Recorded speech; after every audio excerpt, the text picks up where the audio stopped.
Law Insight Law, protecting your rights with integrity. প্রিয় শিক্ষানবিশ আইনজীবী ভাই বোনেরা, আমরা পরবর্তী ক্লাস শুরু করতে যাচ্ছি। আজকের ক্লাসটা একটু দীর্ঘ হতে পারে, তো সবাই মনোযোগ দিয়ে ক্লাসটা দেখবেন। আর কথা হচ্ছে, এই ক্লাস থেকেই নেক্সট যে বার কাউন্সিলের পরীক্ষা আসছে, অনেকগুলো প্রশ্নই এখান থেকে কমন পাওয়ার সম্ভাবনা রয়েছে। পাবেনই যে, সেটা বলছি না, পেতে পারেন। তাহলে শুরু করা যাক। 151 নম্বর প্রশ্ন আমি যেগুলো তৈরি করেছি, তার মধ্যে 151 নম্বর প্রশ্নটা হচ্ছে, আরজিতে পৃথক ও সুস্পষ্টভাবে পৃথক পৃথক দাবির জন্য কি উল্লেখ করতে হবে? প্রতিকার। প্লিডিংস হলো আরজি লিখিত। বাদীকে আরজিতে কি দেখাতে হবে যখন আরজিটি প্রতিনিধিত্বমূলক হবে? বাদীর প্রকৃত স্বার্থ রয়েছে। আরেকটা জিনিস দেখাতে হবে, বাদী যথার্থ পদক্ষেপ নিয়েছে মামলাটি দায়ের করতে সমর্থ হওয়ার জন্য। কোনো মামলার কার্যধারার কোন পর্যায়ে কোনো প্লিডিংস সংশোধন করতে হবে? মামলার যে কোনো পর্যায়ে। আরজির সঙ্গে বিবাদীকে নকল কপি দিতে হবে কতটি? যত সংখ্যক বিবাদী রয়েছে সে সংখ্যক। আদালত কি লিপিবদ্ধ করবে আরজি ফেরত দেওয়ার সময়? ফেরত দেবার কারণ লিপিবদ্ধ করবেন। তাহলে আদালত কি লিপিবদ্ধ করবে আরজি ফেরত দেবার সময়? ফেরত দেবার কারণ লিপিবদ্ধ করবেন। কারণগুলো কি আরজিতে প্রত্যাখ্যাত হওয়ার? কারণগুলো কি আরজি প্রত্যাখ্যাত হওয়ার, আরজিতে প্রত্যাখ্যাত হবে আদালত দ্বারা, এটার কারণটা কি? মামলার কারণ প্রকাশ না থাকলে, আপনি যে মামলাটা করছেন এর কারণ যদি আপনি আরজিতে উল্লেখ না করেন, তাহলে মামলাটা অবশ্যই প্রত্যাখ্যাত হবে। দাবিকৃত প্রতিকার কম মূল্যায়িত হলে, কম মূল্যে স্ট্যাম্প ও মামলা আইন দ্বারা বাড়িতে হলে। আরজি প্রত্যাখ্যাত হলে পুনরায় আরজি করে আদালত মামলা করা যাবে কি? যাবে। যে আরজি প্রত্যাখ্যান হয়ে গেছে আদালত কর্তৃক, তখন আপনি পুনরায় আরজি দিতে পারবেন। বাদীর দলিলের উপর ভিত্তি করে মামলা দাখিল করা হলে উক্ত দলিল নথিভুক্ত করতে কি করতে হবে?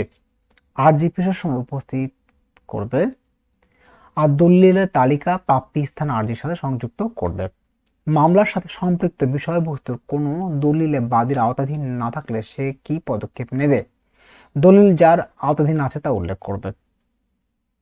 মামলার প্রথম শুনানির তারিখ হতে কত দিনের মধ্যে বিবাদী লিখিত বিবৃতি দাখিল করবে? 2 মাস। এটা মোস্ট ইম্পর্টেন্ট একটা প্রশ্ন, যে মামলার প্রথম শুনানির তারিখ হতে কত দিনের মধ্যে বিবাদী লিখিত বিবৃতি দাখিল করবে? 2 মাস। কোনো বাদী তার নতুন বিষয়ে বাদীর মামলা কোথায় তুলে ধরবে? আরজি জবাবে। বিবাদী তার নতুন বিষয় বাদী মামলায় কোথায় তুলে ধরবে? আরজি জবাবে। নিম্নলিখিত কোন ক্ষেত্রে সেট আপের দাবি করা যায় টাকা আদায়ের মামলায়? প্রথম শুনানির দিনই মোকদ্দমা নিষ্পত্তি হয়ে যেতে পারে নিম্নের কোন ক্ষেত্রে? পক্ষগণ বিষয়ভূত না হলে। কোন পক্ষ কিভাবে আদালতে উপস্থিত হতে পারে? ব্যক্তিগতভাবে, আইনজীবী দ্বারা, স্বীকৃত প্রতিনিধি দ্বারা। কোনো পক্ষ কিভাবে আদালতে উপস্থিত হতে পারে? ব্যক্তিগতভাবে, একাই যেতে পারে, আইনজীবীর মাধ্যমে হতে পারে, আবার স্বীকৃত প্রতিনিধি দ্বারা। আপোষ মীমাংসার মাধ্যমে আদালত প্রদত্ত ডিগ্রি হচ্ছে সোলে ডিগ্রি। এটা মোস্ট ইম্পর্টেন্ট একটা প্রশ্ন। আপোষ মীমাংসার মাধ্যমে আদালত প্রদত্ত ডিগ্রি হচ্ছে সোলে ডিগ্রি। কখন আদালত কমিশন নিয়োগ দিতে পারে? কোনো ব্যক্তি বা সাক্ষীর জবানবন্দি গ্রহণের জন্য, স্থানীয় তদন্ত করার জন্য, সম্পত্তি ভাগ বটরা করার জন্য। দেওয়ানি আদালত তার সহজাত ক্ষমতা প্রয়োগ করতে পারে না নিম্নলিখিত কোন উদ্দেশ্যে? দেওয়ানি কার্যবিধির অপব্যবহার রোধ করার জন্য। দেওয়ানি আদালত তার সহজাত ক্ষমতা প্রয়োগ করতে পারে না নিম্নলিখিত কোন উদ্দেশ্যে? দেওয়ানি কার্যবিধির অপব্যবহার রোধ করার জন্য। আদেশ 20 অনুসারে কোন মামলার শুনানি সমাপ্ত হওয়ার সর্বোচ্চ কত দিনের মধ্যে রায় ঘোষণা করতে হবে? 3 দিনের মধ্যে। সরকারের বিরুদ্ধে মামলা করতে হলে কি করতে হবে? নোটিশ দেওয়া লাগবে, পরবর্তী 2 মাস অতিক্রান্ত হতে হবে। ইন্টারপ্রিটার মামলা সত্য হচ্ছে মামলার বিষয়বস্তু একাধিক দাবিদার থাকতে হবে। দাবিটি একই ঋণ, অর্থ বা সম্পত্তি হতে হবে। যে ব্যক্তির নিকট সম্পত্তি দাবি করা হয় তার কোনো স্বার্থ থাকবে না। তিনটা বিষয়। লোকাল ইনভেস্টিগেশনের জন্য কখন কমিশন পাঠানো হয়? বিতর্কিত সম্পত্তির মূল্য নির্ধারণের জন্য, অন্তর্বর্তীকালীন মুনাফা নির্ধারণের জন্য, ক্ষতিপূরণ মুনাফা নির্ধারণের জন্য। কোনটি অস্থায়ী নিষেধাজ্ঞা বা অন্তর্বর্তী আদেশ সংক্রান্ত আদেশ? আদেশ 37। কখন রিসিভার নিয়োগ দেওয়া যাবে? আদেশ 40 অনুসারে। ডিক্রির পূর্বে, ডিক্রির পরে। কখন মামলা করা যাবে কূটনীতিবিদদের বিরুদ্ধে? কোন সম্পত্তি ব্যক্তিগতভাবে ধারণ করলে, কোন সম্পত্তি উত্তরাধিকার আইনগত প্রতিনিধি হিসেবে জড়িত হলে, অফিসিয়ালি ক্ষমতার বাইরে কোনো পেশাগত বাণিজ্য কার্যক্রম। মামলার ব্যয় আদালত কি আদেশ দিতে পারে? কোন সম্পত্তি হতে ব্যয় প্রতিদিন দিতে হবে, সে ব্যয় পরিশোধ করবে, কতটুকু ব্যয় পরিশোধ হবে। সিপিসির পুনরূপ civil procedure code, civil procedure, code of civil procedure, civil procedure of code. তাহলে code of civil procedure. Sole decree বলতে আমরা কি বুঝি? আপোষ মীমাংসার মাধ্যমে প্রদত্ত ডিগ্রি। রহিম এবং করিমের মধ্যে আদালত মোকদ্দমা চলমান। আপনি বাদী রহিমের আইনজীবী। রহিম আপনাকে জানালো যে করিম বিবাদিতার সমস্ত সম্পত্তি হস্তান্তরের চেষ্টা করিতেছে। উক্ত অবস্থায় আপনি কি করবেন? রায়ের পূর্বে ক্রোক আবেদন। কখনো আদালত রিসিভার নিয়োগ আদেশ দিতে পারে ডিক্রির পূর্বে বা রায় ডিক্রির পূর্বে। তাহলে আজকে এ পর্যন্তই। একটু ছোট হলো ক্লাসটা, 6 মিনিট 6.5 মিনিটের।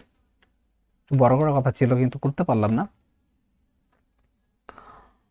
আপনাদের একটা বিষয় খেয়াল রাখতে হবে, পরীক্ষা দেওয়ার সময় প্রশ্নটা ভালোভাবে পড়বেন, প্রশ্নগুলো, তারপর উত্তর দেওয়ার চেষ্টা করবেন। হঠাৎ করেই প্রথম লাইন দেখে বুঝে গেলেন কমন, উত্তর দিয়ে ফেললেন, দেখা গেল পরবর্তীতে উত্তরটা ভুল হয়েছে, তাহলে কিন্তু চলে যাবে, নেগেটিভ মার্ক চলে যাবে। সেক্ষেত্রে আপনি টিকতে পারবেন না। আপনারা টিকতে পারছেন না, কেন পাচ্ছেন না, এই নিয়ে একটা ভিডিও নেক্সট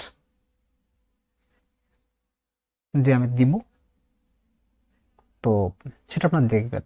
তাহলে আপনারা বুঝতে পারবেন যে আপনাদের ঘাটতি কোন জায়গা, কি কারণে আপনারা টিকছেন না, আর টিকতে হলে কি কি করণীয় আছে। খুব মনোযোগ সহকারে পড়বেন। এই ভিডিওটা যে দেখতে হবে এমন কথা নেই, বই পড়ুন, যে বইগুলোতে আপনার টিকার জন্য, উত্তীর্ণ হওয়ার জন্য ভালো তথ্যমূলক যে বইগুলো রয়েছে সেগুলো পড়বেন। বাজারে অনেক বই আছে যেগুলো পড়বেন কিন্তু কিছু মনে রাখতে পারবেন না, দরকার কি এত পড়ে। এই ক্লাসগুলো করুন, মনোযোগ দেখুন, বারবার দেখুন, রিক্যাপ করুন ক্লাসটা, দেখবেন অবশ্যই উত্তীর্ণ হবেন। আল্লাহ ভরসা। সবাই ভালো থাকবেন।